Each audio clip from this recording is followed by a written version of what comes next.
Mais uma vez, com alegria, estamos na sua presença, na sua casa, através deste equipamento, para juntos nós aqui então lermos a Escritura. E já há muito tempo vinha prometendo a leitura de Romanos, e hoje nós estamos aqui para iniciar a leitura de Romanos.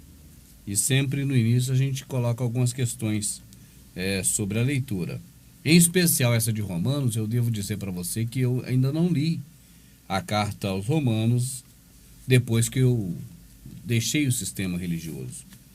Então vai ser uma novidade para mim, que estou aqui para ler pela primeira vez junto da minha amada e também junto contigo. Por falar nela, ela está do meu lado e vai também nos cumprimentar aqui. Amadinha, obrigado por estar aqui de novo e ser minha parceira nesses trabalhos. Eu fico muito feliz, viu? É sempre um grande prazer, Rubens. Vamos ler Romanos? Vamos. Então, Amadinha, deixa eu só lembrar aqui, antes de começar a leitura, algumas questões que a gente sempre coloca, né, no início aqui dos trabalhos. A carta que Paulo escreveu aos romanos. Quem são os romanos? Os romanos são aqueles homens ou aquela nação que estava comandando Israel, né, que nós chamamos de Israel, e o povo do Criador, consequentemente, daquele período em que o Salvador veio ao mundo. Porque Pompeu, um dos grandes soldados, né, comandantes lá do governo romano, havia invadido Jerusalém e tomado Jerusalém para Roma. Então, Jerusalém e toda aquela região passou a ser romana. Então, no período do Salvador, a cidade que ele nasceu, o local onde ele viveu, pertencia politicamente, vamos dizer, aos romanos. Certo. Não porque a ONU havia dado para os romanos, a ONU não existia.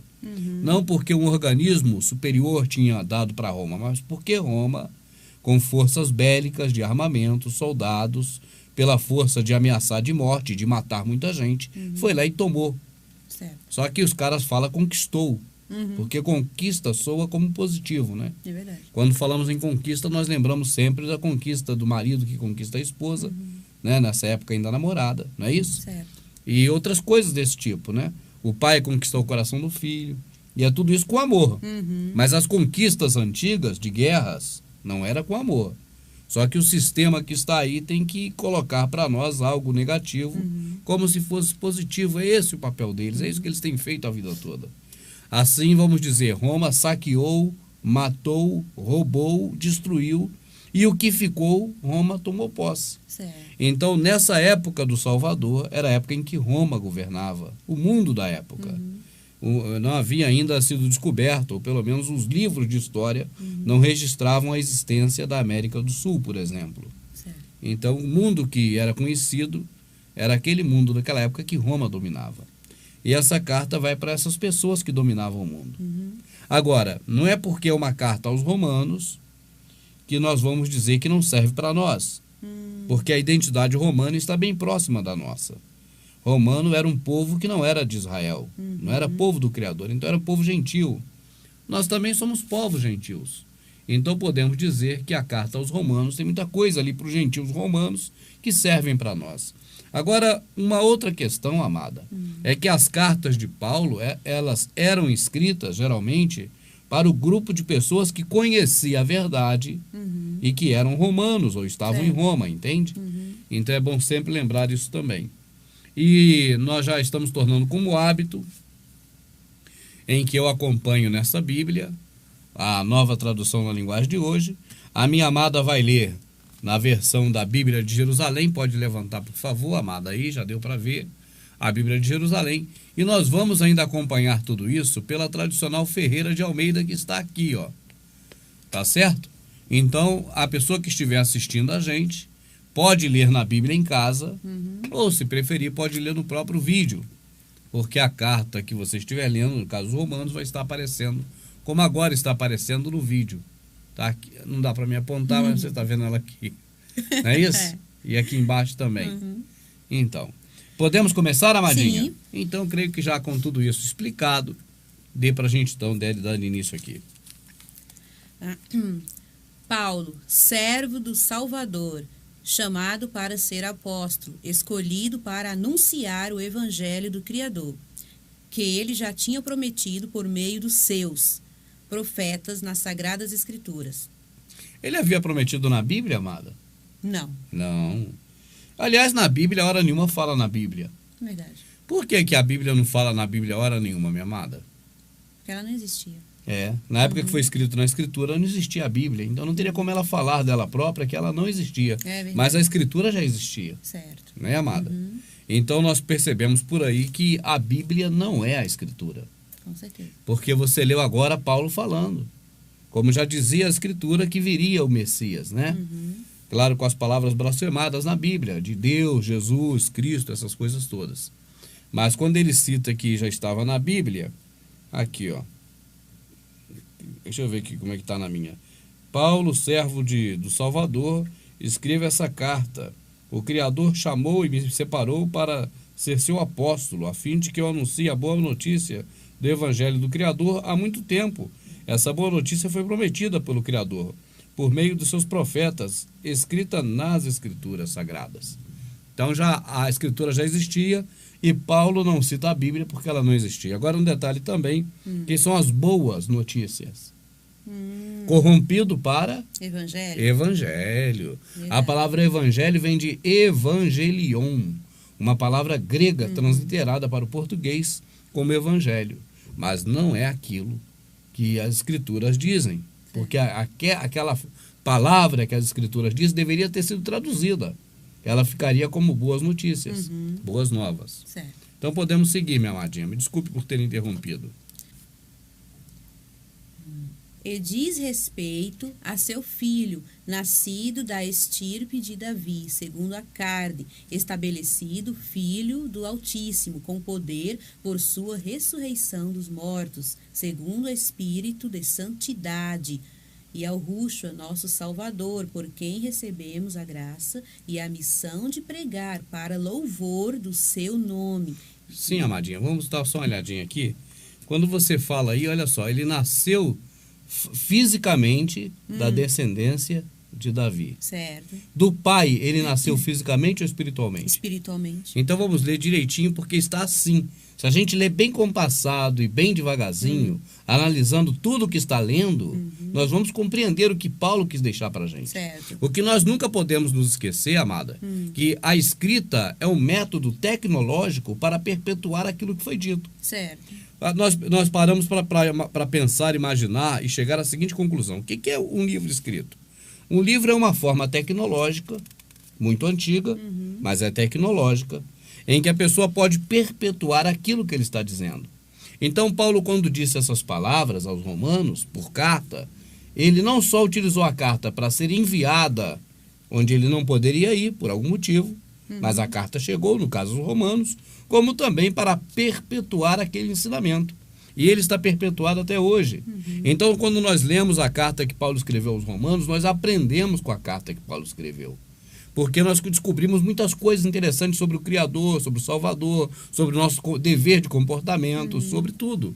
Então, quando nós lemos, por exemplo, esse início da carta, já dá para conhecer bem melhor quem era o Salvador.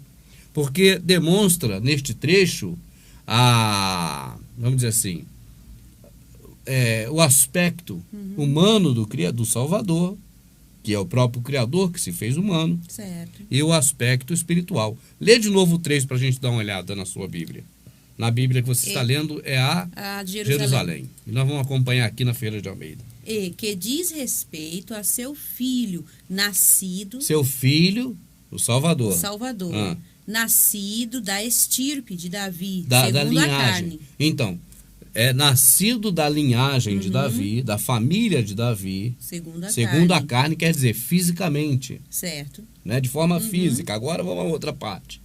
Estabelecido, filho do Altíssimo, com poder por sua ressurreição dos mortos, segundo o Espírito da santidade. Segundo a carne ou segundo o Espírito? Segundo o Espírito Então, de santidade. estabelecido como filho do Criador. Deixa eu ver aqui. Como é que está aqui? O qual, como ser humano, foi descendente do rei Davi. E quanto à sua santidade divina, a sua ressurreição provou com grande poder que ele é filho do Criador. É o jeito que está aqui. Certo. Por meio do Salvador, o Criador me deu a honra, Paulo falando, né? De ser apóstolo no serviço do Salvador, para levar pessoas de todas as nações a crerem no Salvador e serem obedientes a Ele. As pessoas hoje podem dizer que creem nele, Não. no Salvador Yahushua. Não. Por quê? Porque elas obedecem a Ele. Não. Ele mandou construir algum templo? Não.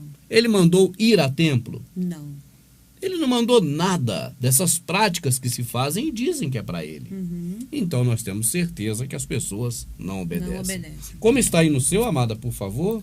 É o 4? O 4. É. Estabelecido, Filho do Altíssimo, com poder por sua ressurreição dos mortos, segundo o Espírito de Santidade, e ao Yahushua, nosso Salvador, por quem recebemos a graça e a missão de pregar para louvor do seu nome e obediência da fé.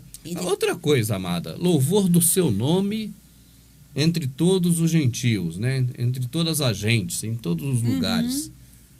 O nome... Cadê o nome dele, amado? O que principalmente esses caras blasfemaram e trocaram foi o nome. Exatamente. Não é? É. Então não temos mais o nome, nem que quisesse. E aqui também fica claro que, como muitos fala, que aqui não está dizendo a personalidade.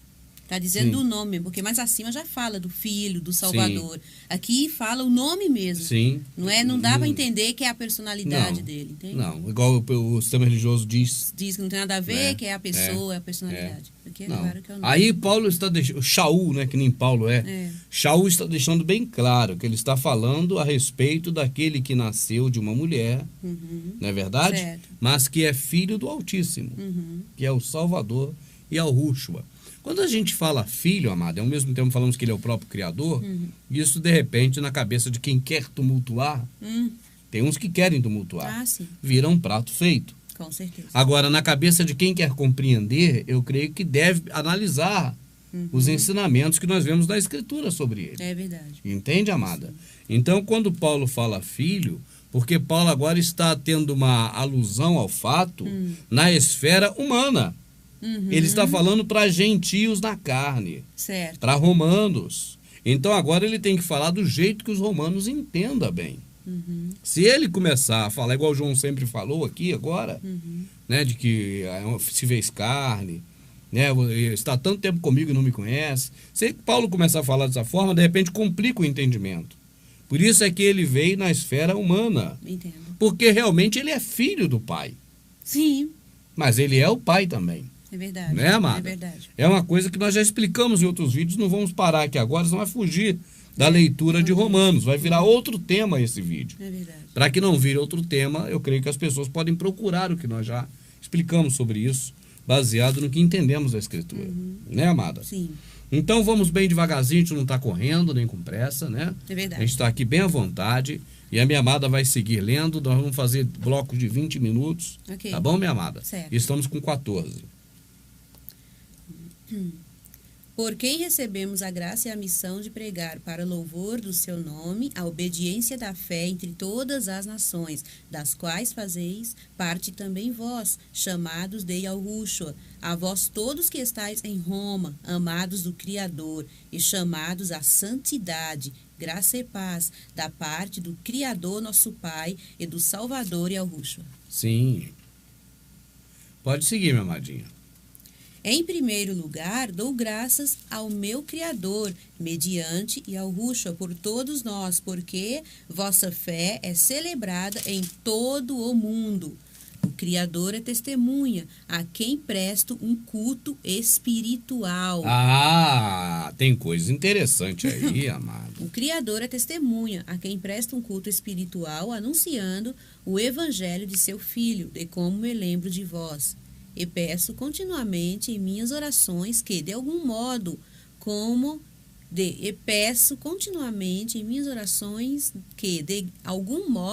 com o beneplácito do Criador, se me apresente uma oportunidade de ir ter convosco. Bom, amadinha, Paulo está dizendo aí, é claro que pela carta, né, ele escreve e mostra que é uma alternativa. Ele gostaria de estar presente, mas não podendo estar presente, ele escreveu a carta. Certo. Um verso antes você leu que o culto é feito em espírito. Pode ler de novo para mim, amadinha?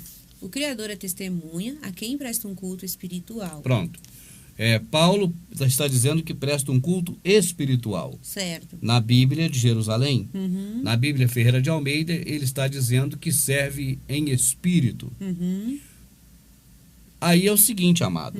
Prestar um culto espiritual ou servir em espírito, das duas formas nós percebemos que não é algo físico.